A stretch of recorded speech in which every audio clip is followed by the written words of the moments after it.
Welcome to Accreditation Made Easy, the podcast that takes the stress out of accreditation.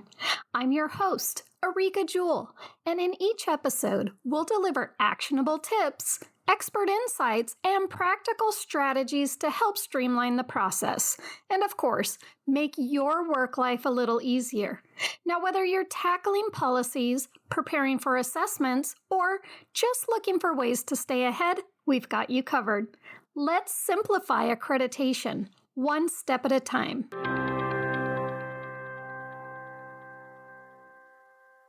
Well, hello, and welcome back to another episode of Accreditation Made Easy. I am your host, Areaka Jewell. Today's file building tip is all about a topic that often causes confusion. It's called proficiency prior to carry. Let me repeat that. Proficiency prior to carry.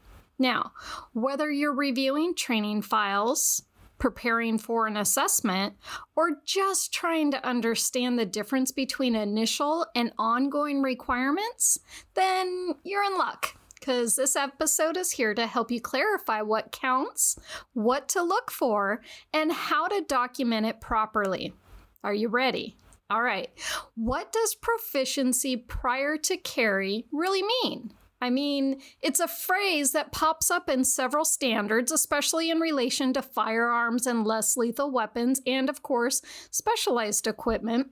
Now, here in Florida, this term was bounced around back and forth, and people were asking whether or not proficiency equals qualification and vice versa.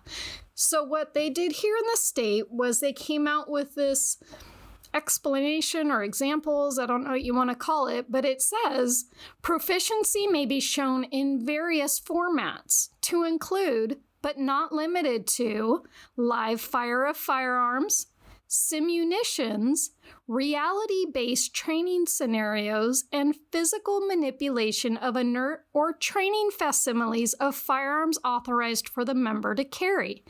So, in simple terms, members must demonstrate that they know how to use the equipment before they're authorized to carry it. And then likewise, you need to prove it in your files. Now, let's go over some common scenarios that might trigger this requirement, such as new hires. Most agencies require any new sworn member, an officer, a deputy, that they qualify on all issued weapons before they hit the street, right? That's a no-brainer. Now, maybe your agency just approved a new less lethal weapon. Did you switch to the latest platform of Taser? Then everyone should be trained on it, but make sure their initial proficiency is documented. Now, what about personal firearms? Does your agency allow members to request to carry their own firearm? And when I say that, I mean, does your agency allow them to carry a personal firearm on duty or in the performance of their duty? And I say that because some agencies also allow their officers to carry their duty weapons off duty under the auspice of a law enforcement officer. And in the event that they would need to take action, they would be governed by their agency policies. Now, that's different than constitutional carry. That's different than concealed carry. We're talking about personally owned firearms being allowed to be used on duty or in the performance of their duty. All right, so anyways, new firearm, they need to show proficiency prior to carrying it.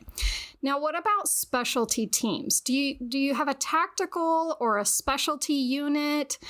Maybe they recently had tryouts and they added new members. Well, then those new members are going to need to qualify in the weapon specific to that unit. Now, I came up with a few file building questions that you should ask when you're trying to identify what documentation should go in your file. All right, so how about this? Were any new sworn members hired? Now, look at the period that you're trying to fulfill. Is it the last year, the last 2 years, whatever your cycle is? Within that period, did your agency hire any new officers? If so, You should be looking to their training file for any initial proficiency shown. How about, did your agency authorize any new less lethal or even lethal weapons? Did you switch weapons platforms? Did you go from a 40 cal to a 9mm? Or did you get a new type of OC? Maybe it's a aerosol versus a gel. I don't know. But anyways, anything new, think in terms of proficiency. Were there tryouts for tactical or specialty teams? And if so, were new members added? Did anyone request approval to carry a personally owned firearm if your agency allows that? If you answered yes to any of these, then you probably need documentation proving proficiency prior to their carry. Now let's talk about a common mistake. Confusing proficiency prior to carry with annual demonstration of proficiency, right? The refresher training, they're not the same. So here's how to keep them straight. The prior to carry is going to equal that initial proficiency before the member begins carrying the weapon. And then the annual demonstration of proficiency equals agency-wide reoccurring training that happens with a certain frequency every year, every other year after the initial that the member is authorized. So in short, if this is their first time with the weapon, documented under proficiency prior to carry, and then every year after that, the training that comes after that, their annual in-service training, you would document the annual demonstration of proficiency. Make sense? All right. My closing thoughts for this episode. If you want more file building tips just like this, and you're not already subscribed to my Accreditation Academy free content hub, I'll put a link down below. Of course, I will have a link to download for this episode so that you can refer back to it. And of course, please follow the podcast, leave a review, and subscribe so you are alerted to any new episodes that come up. All right, until next time, let's keep making accreditation easier, one step at a time.